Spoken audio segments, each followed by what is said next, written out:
Homem e máquina. Tá aí uma dupla de grande sucesso. Não dá para negar. Hoje em dia é impossível imaginar a vida sem essa companheira fundamental do homem, a máquina.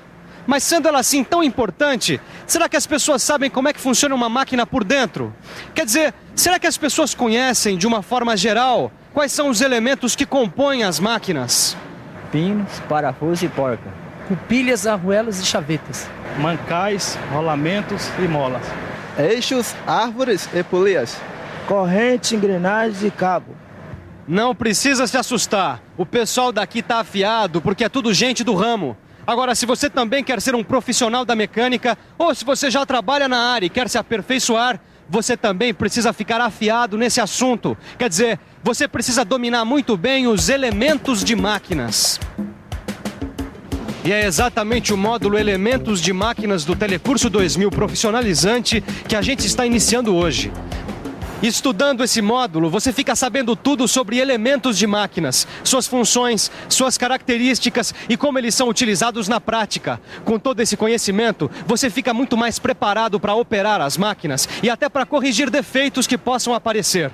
Então chega de papo e vamos ao que interessa.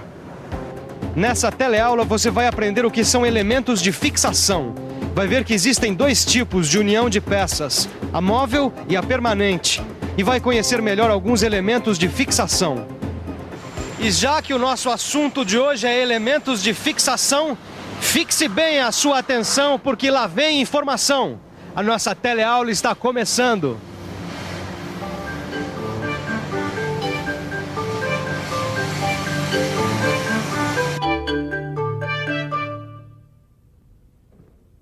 E aí, Titão?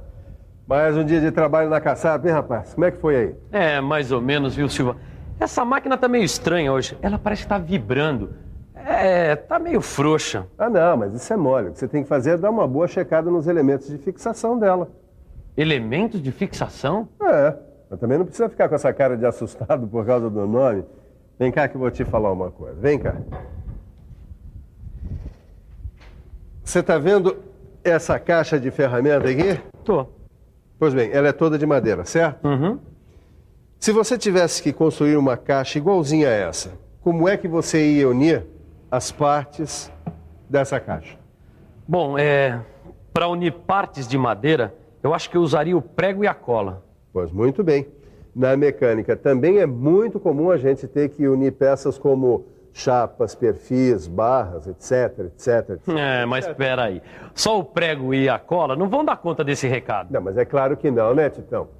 Na mecânica, as peças a serem unidas, elas exigem elementos próprios de união. Ah, você está falando de pinos, cavilhas, rebites, parafusos, porcas. Exatamente, disso e muito mais.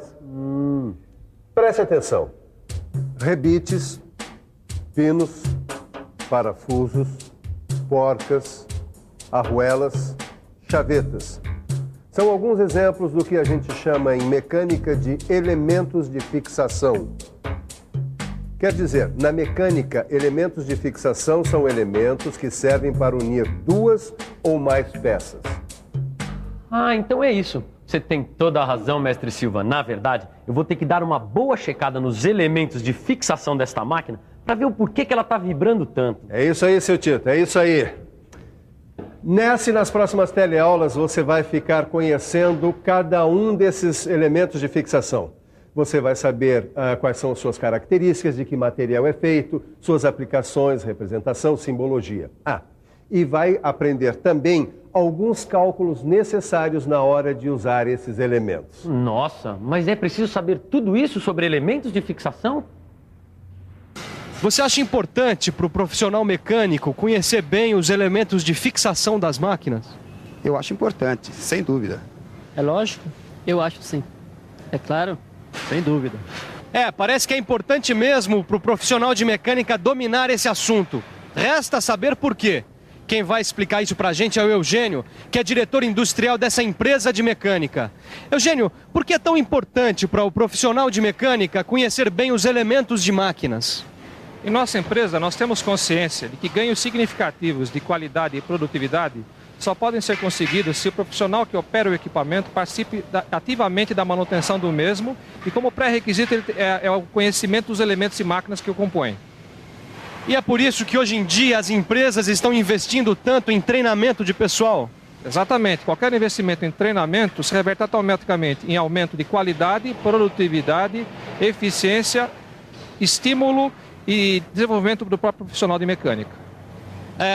Parece que é importante mesmo conhecer os elementos de máquina. Então vamos adiante. Vamos aprender um pouquinho mais sobre elementos de fixação. Sabe, seu Jair, essa bicicleta aqui que o senhor trouxe para eu consertar vem bem a calhar com o assunto da nossa teleaula de hoje. Como assim?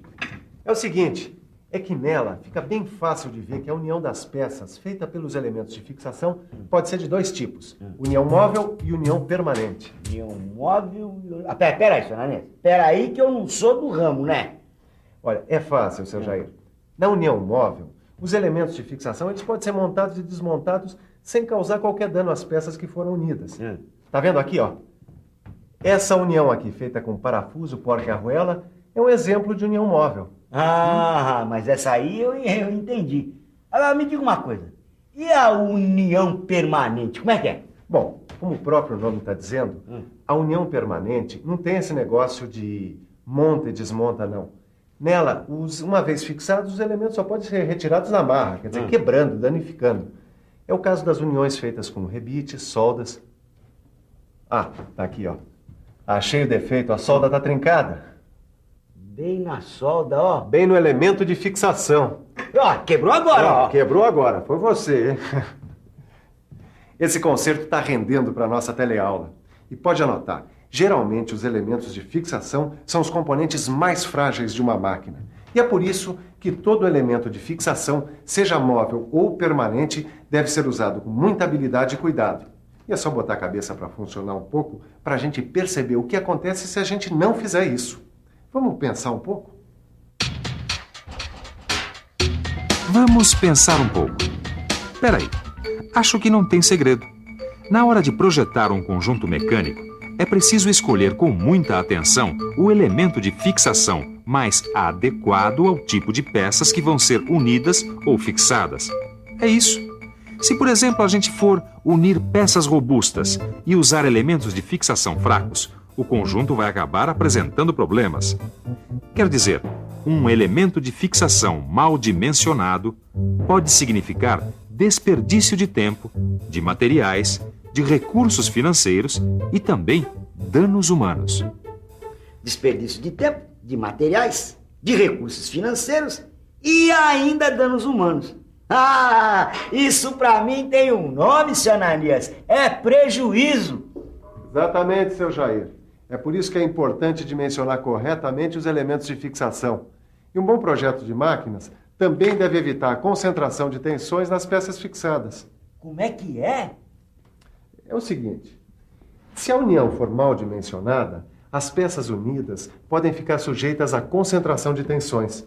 Essas tensões acabam danificando as peças. É isso que a gente chama de ruptura por fadiga de material. É o que aconteceu aqui, ó, na sua bicicleta. Fadiga de material?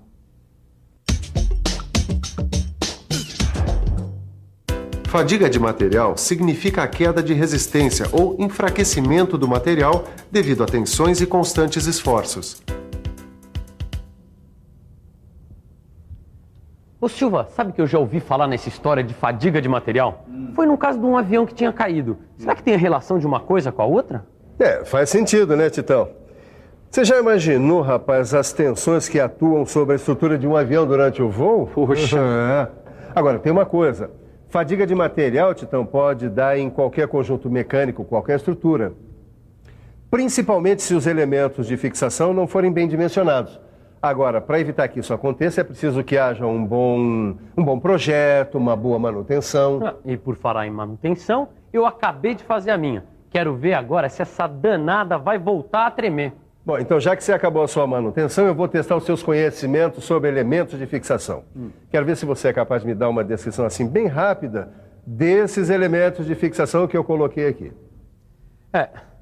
Mas eu acho que eu consigo. Bom, vamos começar com o rebite.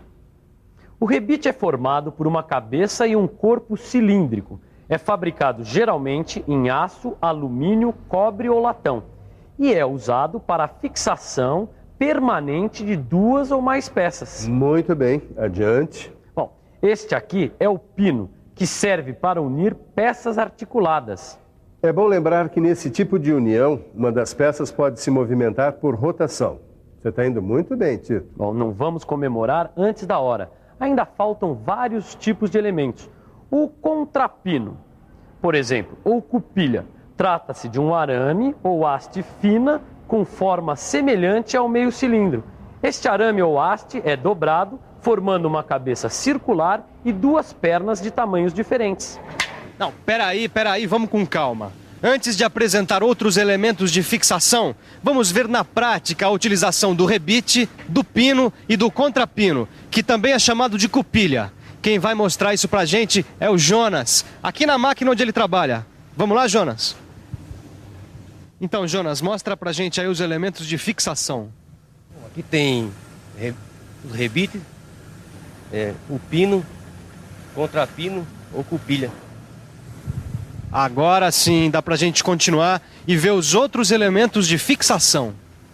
Vai lá, Titão, a bola tá com você, rapaz. Oh, não, senhor. A bola está com um dos elementos de fixação mais conhecidos, o parafuso. Bom, o parafuso tem um corpo cilíndrico, roscado e uma cabeça que pode ter as mais variadas formas. Bom, o parafuso tem uma companheira inseparável, a porca. A porca tem a forma de prisma, cilindro ou tantas outras. Ela tem um furo roscado por onde é atarrachada o parafuso. Mas você não se esqueceu de que o parafuso tem também uma outra companheira inseparável, não é mesmo? Eu ia falar dela agora mesmo. É a arruela. A arruela é um disco de metal com um furo no meio. E é por esse furo por onde passa o parafuso. Reta final, Titão. Só faltam 2 elementos de fixação. Bom, primeiro eu vou falar do anel elástico. Esse elemento de fixação serve para impedir o deslocamento dos eixos. Também serve para limitar ou posicionar o movimento de uma peça que desliza sobre um eixo.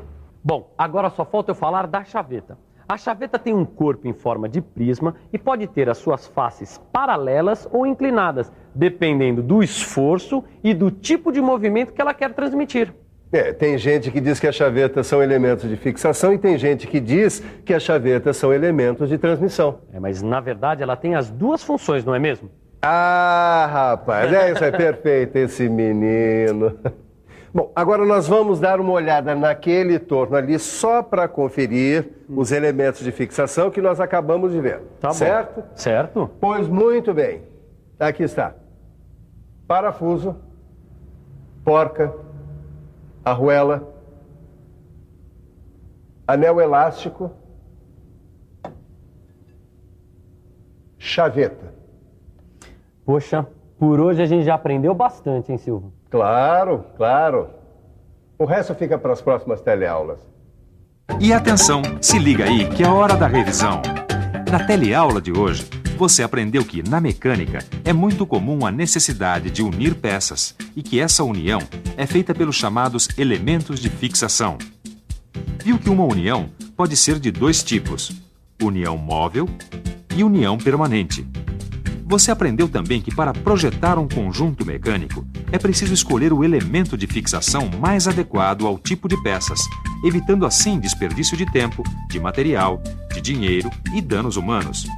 Evitando também rupturas nas peças por fadiga de material.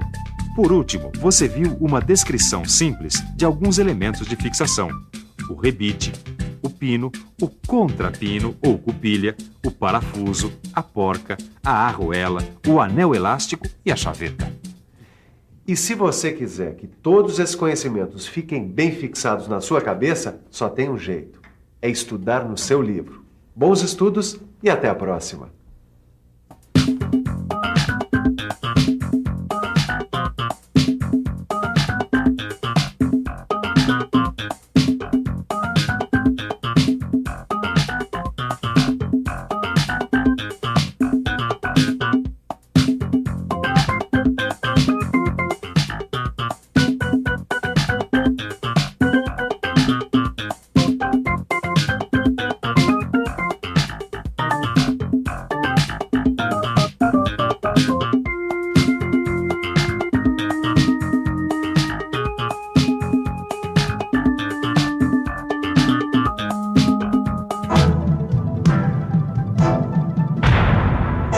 Telecurso 2000, um programa de educação do Sistema Fiesp e da Fundação Roberto Marinho.